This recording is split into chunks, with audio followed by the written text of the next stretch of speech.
Olá, pessoal. Está começando mais um LegislaCast, o podcast da Câmara de São Lourenço da Mata. Hoje, estamos recebendo o presidente do Legislativo, vereador Leonardo Barbosa, e o Dr. Paulo Santana, diretor médico do Hospital e Maternidade Petronila Campos. E estamos no Novembro Azul, mês de conscientização e prevenção ao câncer de próstata. Por isso, estamos fazendo esse podcast para levar as informações de prevenção da doença para a casa dos são lourencenses. Seja bem-vindo, Leonardo. Seja bem-vindo, Dr. Paulo Santana. Bom dia, Bia. Bom dia, Dr. Paulo Santana. É um prazer imenso poder receber o Dr. Paulo Santana aqui, o diretor médico do Hospital Petronila Campos. E hoje tivemos essa palestra aqui na casa, Novembro Azul, em relação ao câncer de próstata. E foi muito proveitoso, doutor Paulo, pelas informações que o senhor passou para nós aqui. Tenho certeza que nesse bate-papo aqui nós vamos discutir um pouquinho sobre essa doença. Bom dia, Beatriz. Bom dia, vereador Leonardo. A todos que estão acompanhando esse podcast em casa, né? É com alegria que a gente vem aqui debater um tema tão importante para a saúde da população em geral, especificamente do homem, né? O Novembro Azul, a gente dialoga para além da questão da próstata, a questão da saúde do homem como um todo e, obviamente, pautando a questão principal do mês, que é o câncer de próstata, que é um câncer bastante comum e que a gente sauda a Câmara do Vereador e a iniciativa do vereador, presidente da Câmara, para fazer esse tipo de debate. É importante que esse debate ele capilarize, ele chegue em cada família, em cada cidadão, chegue a todos para que a gente possa cada vez mais prevenir uma doença que tem tratamento, tem prevenção e que a gente pode garantir mais tempo de vida às pessoas, obviamente, em se tratando e tomando as medidas adequadas. Como o senhor bem falou, esse é um espaço que a gente fica muito feliz de compartilhar, porque é a informação chegando à casa dos são lourencenses e muita gente não sabe, não tem vergonha de ir ao médico, principalmente os homens. Eu queria que o senhor explicasse um pouquinho sobre a doença, de forma bem didática, como os homens podem se prevenir, a importância de ir ao médico. Veja, a saúde do homem como um todo, né? A gente tem um homem, ele frequenta muito pouco o serviço de saúde de uma forma geral, tanto o serviço privado quanto particular. Na verdade, o homem, ele pouco procura o médico. É uma questão histórica, o homem se sente que tem mais proteção, que tem mais força, e nada disso é verdade, né? Todos nós somos vulneráveis, né? Todos nós temos nossas fragilidades. E o homem, por procurar muito pouco o serviço de saúde, ele se torna muito, eu diria assim, fácil de ter algumas doenças, hipertensão, diabetes, vítima, né? Ou câncer. E ele procurando o serviço de saúde com antecipação, né? Ele consegue muitas vezes se tratar, prevenir e se cuidar. E no que diz respeito ao câncer de próstata, o Novembro Azul veio nessa perspectiva, a gente chamar a atenção ao homem para cuidar de sua saúde de uma forma geral e, obviamente, procurar se prevenir de uma doença que é a terceira causa de câncer importante na saúde do brasileiro de um modo geral e a primeira no homem. Então é importante a gente fazer esse debate e fazer ações que possam minimizar. A Câmara está de parabéns em fazer esse debate, em trazer isso para o cidadão, os preconceitos, desmistificar os preconceitos. Não tem nada demais, a gente, a partir dos 40, 45 anos, 50 anos, dependendo da situação, procurar um serviço de saúde e se prevenir. Doutor Paulo, o senhor falou na palestra, chamou muita atenção para mim, especialmente para os vereadores que estavam lá e alguns homens que estavam lá na galeria, que esse câncer, ele, quando ele se tem um diagnóstico logo cedo, ele tem praticamente um percentual muito grande de sua cura. Isso. E também que me chamou a atenção que é um câncer que ele começa e vai até 15 anos. É muito, levar à morte. Né? Para levar à morte. Então é muito tempo, isso, não é? Que o homem, se realmente o homem tivesse, deixar esse preconceito, né, de fazer o exame, e às vezes também fica com medo de dar o toque, essas coisas todas, que o homem tem esse machismo ainda, né, seria, assim, essa média cairia muito no Brasil, em Pernambuco, especialmente aqui na nossa cidade. Com certeza, vereador Leonardo. Veja, a partir dos 45 anos, 50 anos, o risco do homem ter câncer de próstata aumenta muito. né, o risco. Se ele tem um pai, um tio, um irmão que teve câncer, o risco dele aumenta a partir dos 40. Mas, de uma forma geral, é a partir dos 50. Ele leva 15 anos para ele tomar o corpo todo, né, criar metástase, invadir. Então, ele leva um bom tempo para não ter mais cura. Ou seja, se você começa aos 50 anos, como o Ministério da Saúde determina, que a partir de 50 anos, se você não tem nenhum fator de risco, você inicia ir para o médico, o clínico geral ou urologista, fazer seu PSA e em tendo necessidade fazer o toque, porque o toque a gente só vai fazer se houver uma necessidade, se o PSA der alterado, se ele tiver queixa, se ele tiver parente com câncer, e aí a gente vai prevenir isso. Você tem que levar muito tempo para tomar medidas de proteção à saúde, né? Então é isso que o Novembro Azul traz para a gente de mensagem, que você também coloca aqui, que a partir dos 50 anos o homem procura o serviço para fazer seu check-up, né? E aí a gente tomar cuidado na sua saúde. Tem os fatores de risco que a gente pode prevenir ao longo da vida, né? A gente sabe que o homem pode ao longo da vida, não o fumo, o álcool, né? O cigarro, comidas gordurosas, a falta de exercício, esse conjunto, o excesso de açúcar, são riscos muito grandes que a gente leva ao longo da vida. Mas a gente não vai esperar, né? Então esse cuidado ao longo da vida e aos 50 anos iniciar a sua prevenção, procurando para fazer o PSA e o toque quando se faz necessário para poder a gente diagnosticar o mais rápido possível e tomar medidas. É um câncer que tem cura, desde que seja tratado no devido tempo. Ele tem um tempo. E esse tempo é um tempo longo, mas deve-se começar o mais rápido que pode. O senhor também falou que o uso de substâncias ilícitas na academia pode potencializar o câncer também, né? Nós produzimos regularmente a testosterona, o homem produz testosterona pelos seus testículos, né? O uso de testosterona exógena, esse que é feito de forma contraindicada a partir de uma academia, ou mesmo o senso comum, que as pessoas começam a usar sem indicação médica, há indicação médica para usar uma testosterona. Se você tem um hipogonadismo, ou seja, um testículo que funciona abaixo do limite, então você vai ter indicação de usar testosterona exógena, medicamentosa. Mas você usar testosterona para ter músculo, né, para ter aquela musculação para além do seu limite, ela é contraindicada. Aquela testosterona pode levar ao câncer, sim. Tanto é que um dos riscos em pacientes normais são os homens que têm alto índice de testosterona. Então, um cidadão comum que já tem um índice alto de testosterona, ele tem que ser melhor acompanhado. E se você tem uma testosterona de um valor X, 400 nanogramas por ml no sangue, e você resolve ter 600, 700, 800 para ter musculatura, isso é uma agressão ao organismo. E é uma agressão à próstata. E pode levar ao câncer. Então, a gente sempre recomenda fazer academia faz bem à saúde, mas tomar testosterona na academia não faz bem à saúde. Fazer academia é bem-vindo, é muito bem-vindo, né? Quem não pode fazer academia, caminhar nas ruas de São Lourenço, nas praças, no seu bairro, isso já é um bom exercício, né? E não precisa ter aquela musculatura, afinal de contas você não vai fazer nenhuma disputa, né? Disputa de musculação, tudo mais. É ter uma boa saúde, e para isso não precisa tomar testosterona exógena, ou seja, para ter uma musculatura além das suas possibilidades. Doutor Paulo, o senhor também falou hoje na palestra sobre a questão tem 3 cânceres que o homem pode ter assim nas partes genitais.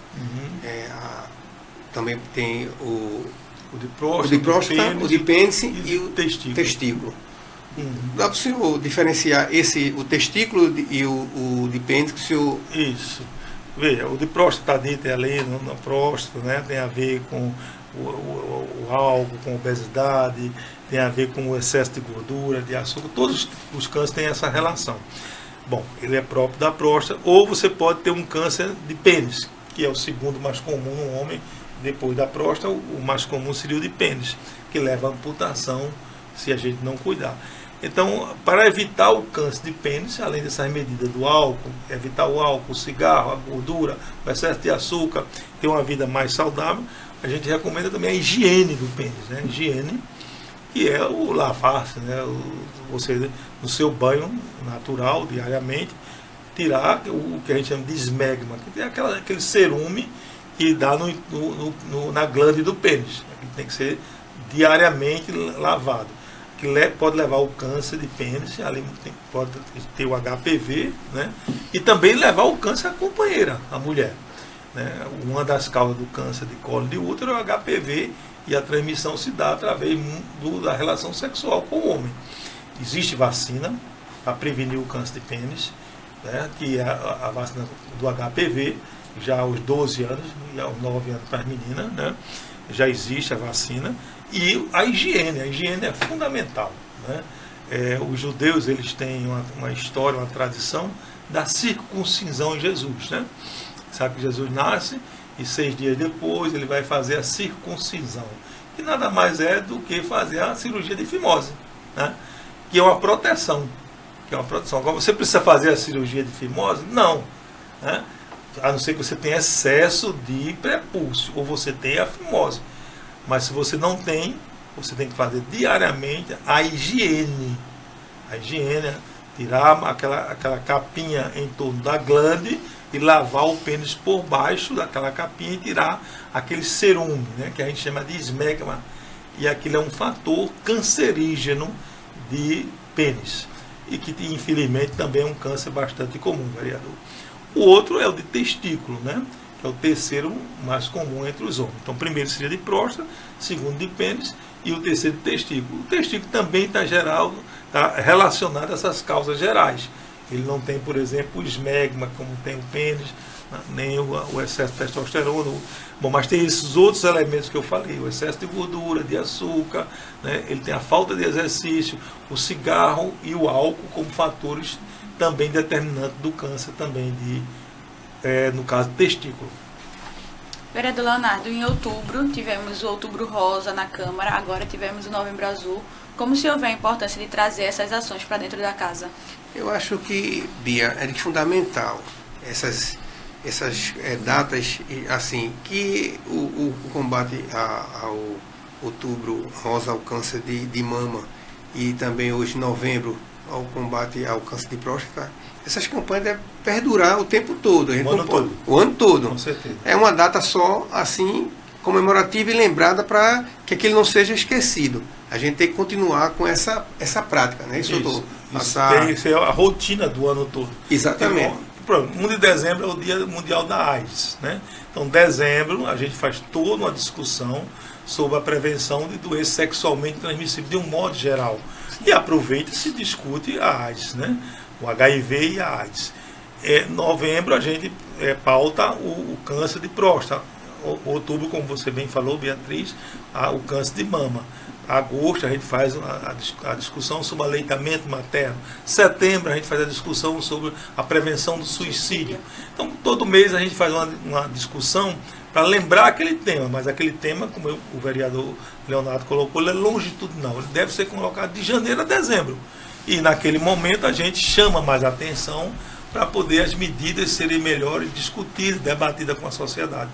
O vereador que fez o debate, a Câmara, o vereador Leonardo, que nos chamou, parabéns por essa iniciativa. O Poder Legislativo também é um poder que precisa legislar, ele precisa fiscalizar, mas ele precisa também fazer ações educativas como essa. São muito bem-vindas. A gente, inclusive, está à disposição para outros meses, o próximo mês, que é o mês da discutir o HIV/AIDS, a gente pode também vir outros profissionais. Eu acho que a iniciativa dessa casa em fazer esses debates é sempre muito bem-vinda, que é um outro cenário de um outro público que se aproxima, é um público que debate mais a política e que no meio da política se leva um tema transversal e que ele aprofunda e traz. Eu fiquei muito feliz com as pessoas, estava cheio a Câmara, o debate foi muitas perguntas, as pessoas se envolveram muito. Eu gostei muito do que foi feito aqui e parabenizo o vereador Leonardo e o conjunto dos vereadores desta casa por este tipo de iniciativa. Esse foi o nosso propósito, Bia, de fazer esse debate, porque hoje estamos fazendo esse podcast, a palestra foi transmitida também, vai ficar nas redes sociais da Câmara, e aquilo ali as pessoas vão assistindo e vão vendo, e também a gente vai dando assim também uma publicidade a essas doenças que dentro do legislativo, né? As pessoas às vezes só possam pensar em política, mas também tem essa parte aí, a gente visa também essa parte, doutor Paulo. Da educação. É da educação. Então eu fico feliz de poder estar promovendo esses temas sempre aqui na Câmara, no Poder Legislativo. Educação e saúde são temas políticos, né? A política da saúde, né?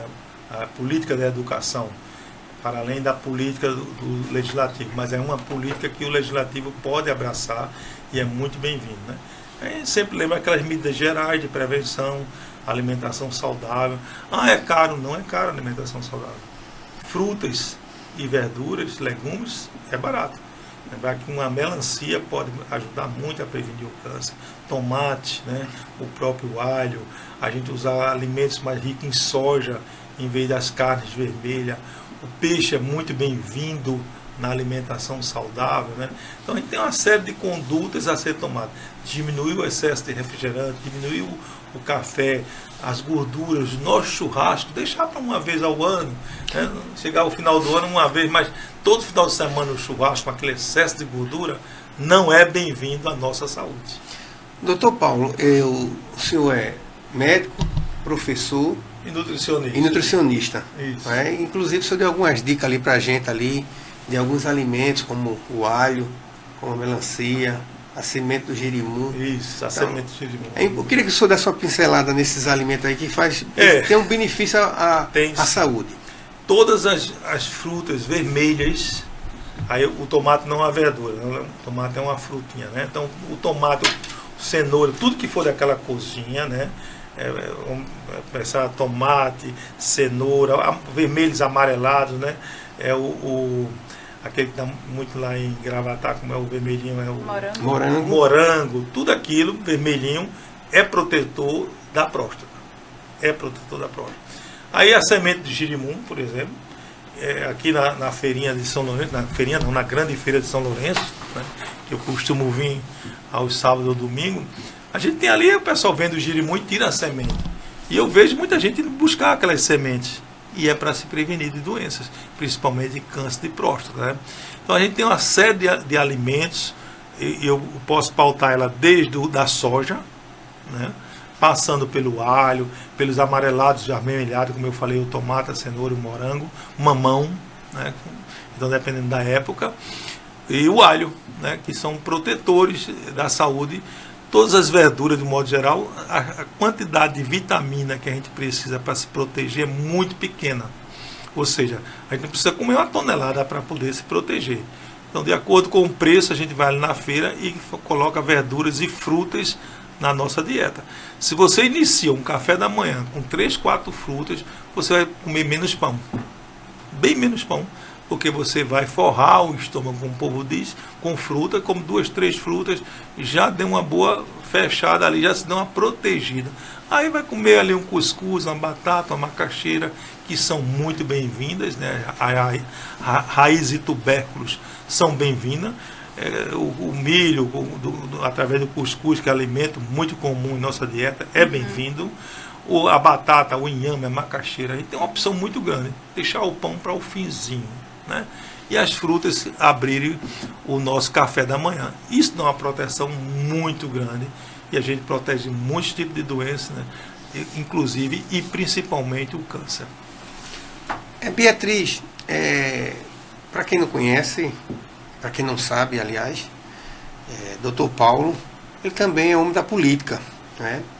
Ele foi prefeito em Camaragibe dos anos de 1996 a 2004. Isso. Teve 2 mandatos de prefeito lá em Camaragibe, nossa cidade aqui, irmã, que foi aqui gerada de São Lourenço. O Dr. Paulo Santana foi prefeito lá e conseguiu colocar a saúde de Camaragibe, saúde plena, no Ministério da Saúde. Isso foi um grande feito e um marco, Dr. Paulo, na sua administração. Eu comecei lá, com o João Lemos era prefeito, eu fui secretário de saúde, a gente implantou o programa de agentes de saúde, implantou o programa Saúde da Família, foi uma das 16 primeiras cidades do Brasil a colocar o Saúde da Família, depois o dentista de família, e isso deu a uma redução muito importante da mortalidade infantil e materna na cidade. E com isso, em 99, a gente ganhou o prêmio de melhor saúde da família do Brasil. E Camaragibe conseguiu construir uma rede de serviços, né, com a maternidade que nós construímos, 42 unidades de saúde da família que colocamos na cidade como um todo, e a gente conseguiu fazer com que a mortalidade infantil diminuísse, essas doenças de uma forma geral, porque trabalhava na hipertensão, a diabetes, o câncer, né? A gente implantou a maternidade da cidade, o parque da cidade como elemento de exercício. Aquele parque nasceu na minha gestão. Aquele parque ali ele faz parte da política de cidades saudáveis. O cidadão tem um local onde possa caminhar, né? Onde ele possa respirar, ver a cidade, mas também ele se prevenir de doenças. Então foi um mandato que a gente realmente desenvolveu uma política de saúde voltada, né, à melhoria da qualidade de vida, e ela foi exitosa, né? Hoje, Camaragibe continua o seu ideário na saúde, tem altos e baixos, como em qualquer canto. Não vou aqui puxar a situação atual, cada momento tem um momento na vida, mas foi essa a minha construção, de secretário de saúde a prefeito, 13 anos dedicado ali a Camaragibe, e nos últimos anos aqui a São Lourenço, né? Que hoje me orgulha muito estar aqui na cidade, contribuindo com a maternidade, Hospital e Maternidade Petrolina Campos, na condição de diretor médico. Trabalhei um pouquinho ali em Nova Tiúma, naquele posto de lá, e trabalhei quase um ano aqui no Parque Capibaribe, na Avenida 1. Contribuir com o São Lourenço hoje é a minha qualquer luz, é a minha alegria. E me fale sobre, a gente já está encaminhando ao final desse nosso podcast, mas o senhor também foi convidado pelo prefeito, na época, e a gente pegou uma situação atípica no município com a Covid, né? Isso. E isso assolou o mundo, o Brasil, Pernambuco e nossa cidade. Ninguém estava preparado para essa. Foi verdade. Né? Ninguém estava preparado para essa Covid. E o senhor veio com uma missão aqui para São Lourenço. E eu queria que o senhor falasse um pouco dessa missão. O prefeito Vinícius Labanca teve me convidado inicialmente para fazer um serviço, um trabalho ali em Nova Tiúma. Mas aí, logo no começo do ano, ele estava reabrindo a maternidade e precisava reabrir o serviço de proteção da população, uma pequena UTI para o Covid, uma pequena e um grande serviço. A gente tinha ali 8 leitos e com sala vermelha e tudo. E eu fui convidado pelo prefeito a adentrar. Naquele momento a gente não tinha quase nenhum médico querendo, e era preciso ter 14 médicos. Eram 14 plantões, né? Você dividia os 7 dias da semana, cada um com 12 horas, e nós não tínhamos. Então, vários de nós ficávamos 24 horas. Então, inicialmente, o prefeito abriu o serviço, a gente foi para dentro, e ali eu fui enfrentar a batalha, né? Sem vacina, sem nada, com 64 anos, 63, 64, bom, medo danado, mas a gente foi dar conta com um grupo de médicos ali a tomar conta do Covid de São Lourenço, que foi um serviço exitoso, foi um serviço reconhecido pelo Estado, o prefeito está de parabéns, e nós fomos juntos, damos a mão ao prefeito Vinícius e a toda a equipe do hospital e a população que precisava daquele serviço. Foi o meu maior desafio, foi sair da zona de conforto de Nova Tiúma, uma unidade de saúde em que eu queria muito bem a população e os trabalhadores, e vim para dentro dessa guerra, né? Bom, a gente deu conta, no fim o serviço já tinha 2 médicos por cada plantão, a gente foi montando, e quando o serviço foi sendo desativado, graças a Deus, o controle da Covid, com a chegada da vacina, aí foi aberta a emergência e eu fui assumir a direção médica, direção geral do hospital, de Tereza Bezerra, da doutora Tereza Bezerra, histórica, fundadora daquela maternidade, e eu vim assumir a direção médica. Isso me traz muito orgulho de saber que a gente presta esse serviço à nossa cidade e ao nosso povo. Então foi a partir do Covid que eu mergulhei mais profundamente nos desafios da saúde pública de São Lourenço da Mata.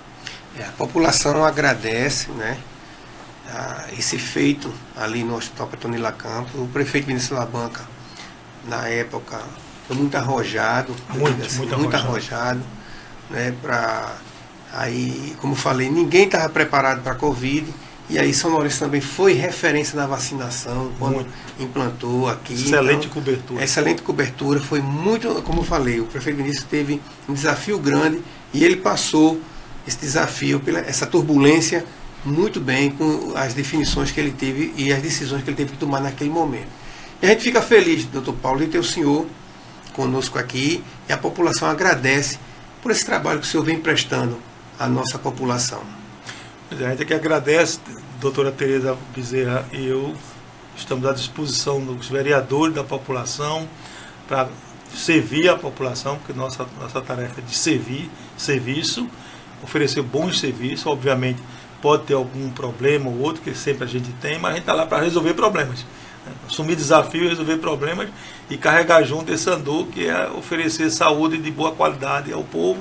Parabenizar vocês da Câmara, ao vereador, você que é o presidente, que conduz essa casa muito bem, Leonardo, e dizer que o hospital é um serviço público, que o prefeito Vinícius conduz muito bem, e que nós dois lá, junto com o conjunto de servidores, estamos à disposição para esclarecimentos e manter serviço de alta qualidade à nossa querida São Lourenço da Mata.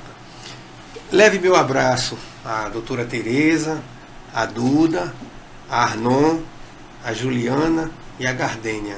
Leve esse abraço a essas pessoas. Essa é uma retaguarda que joga pelo time, com o time, e faz a diferença, né? Esses nomes que você citou, o Duda, a Gardênia, o Arnon, né? Esse time lá todo, Juliana, né? Lá dentro da maternidade também a doutora Carol Delmar, que está junto, segura a maternidade junto. É um conjunto, né? A gente nada faz só.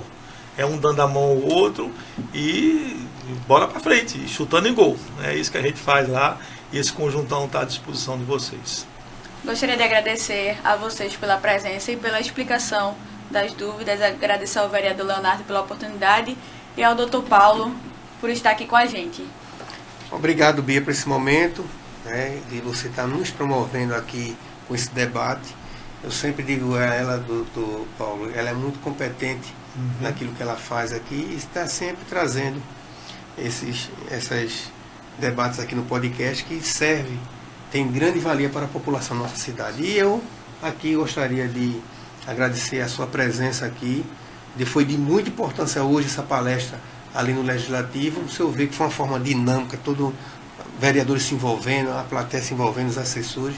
Foi de grande importância esse momento. Com certeza terá outros momentos aqui de o senhor vir na Câmara para poder discutir sobre a saúde da nossa população. Obrigado, Beatriz, obrigado, vereador Leonardo, Júnior, que está aqui na retaguarda, dando toda a assistência técnica para a gente fazer esse debate tão importante para o nosso povo. Os episódios do LegislaCast estão disponíveis no YouTube da Câmara Municipal de São Lourenço da Mata. Acesse e confira. Tchau, tchau. Tchau, pessoal. Tchau, gente.